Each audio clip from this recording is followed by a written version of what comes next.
What criminal committed an almost perfect crime, and what was the thing that messed it up? It was around 1:30 a.m. a couple months back. I was laying in bed, struggling to sleep. My husband had already passed out next to me an hour or so earlier. I put my phone on the charging dock on my bedside table, ringer off, so it wouldn't distract me anymore, but I couldn't bring myself to look away from it. I got a weird feeling in my gut, like there was something I was supposed to do, but I didn't know what. I'm laying there looking at my phone's locked screen when it lights up. My sister is calling. Only thing is, it's 1:30 a.m. My sister is a nursing student and goes to bed at like 9 p.m. I grab it and answer. It's not my sister. A girl's voice I don't recognize asks me, "Hey, is this _______S sister?" I respond yes, and she goes on to tell me my sister's been roofied at the bar they're at together. She can't drive, my sister refused an ambulance, and she's now showing OD symptoms. I shake my husband awake. I'm 5 feet 2 inches 110 pounds, I cannot lift another adult human, and we're in the car speeding another town over so I can get my sister. The whole time I am thinking what would have happened if I had gone to sleep. I'd never been so thankful for insomnia. Sister is fine, she had severely low blood pressure, body spasms, paralysis, vomiting, the works.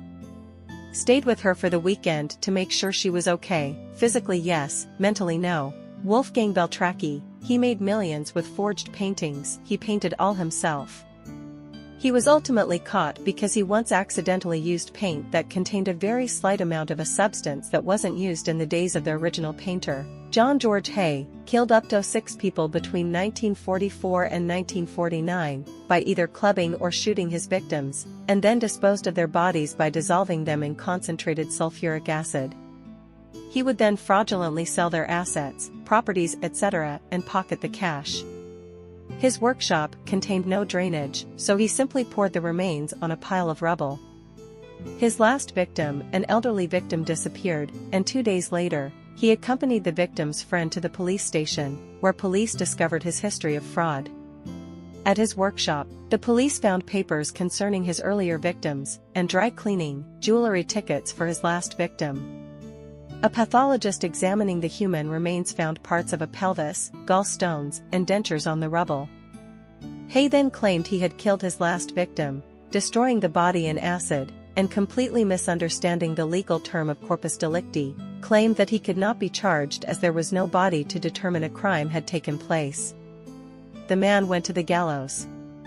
Edit: Hay came from a particularly devout Plymouth Brethren background, and frequently had vampiric dreams of being offered blood to drink.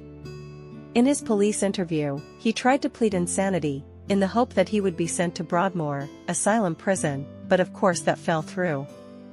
A draft dodger, Hay spent much of WW2 in prison, for crimes related to fraud and embezzlement. In jail, he experimented dissolving dead mice in sulfuric acid, stolen from the prison workshop. People he killed. The McSwan family, the senior McSwan was his employer. He murdered the son, then claimed that he had fled to Scotland to escape being called up for the army. As the war was coming to an end, the McSwans wondered why their son wasn't coming home, so in luring Mr. McSwan into his basement flat workshop, bludgeoned him to death, then sat him up in a chair, before luring Mrs. McSwan and doing likewise. The Henderson couple, Mr. Henderson, a formed army medic and private doctor.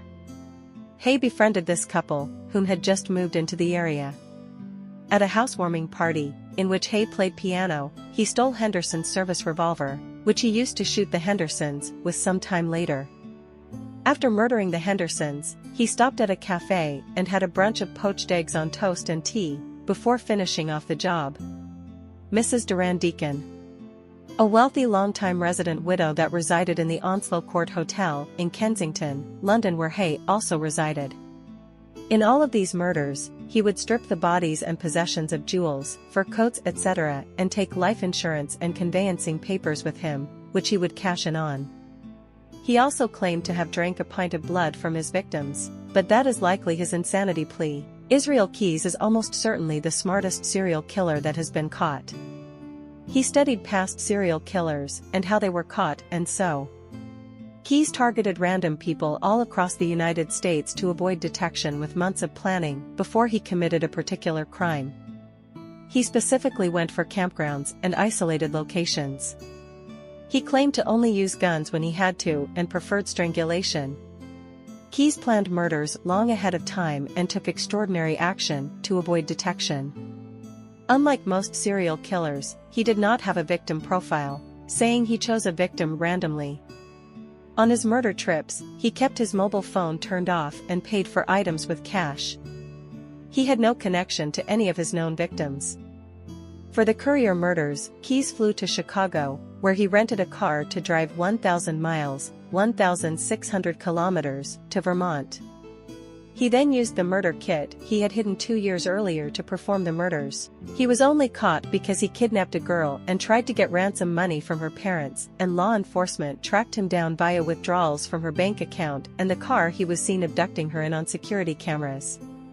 The FBI does not even know how many people he killed, so who knows how long he could have kept it up if he had chosen to continue his usual killings.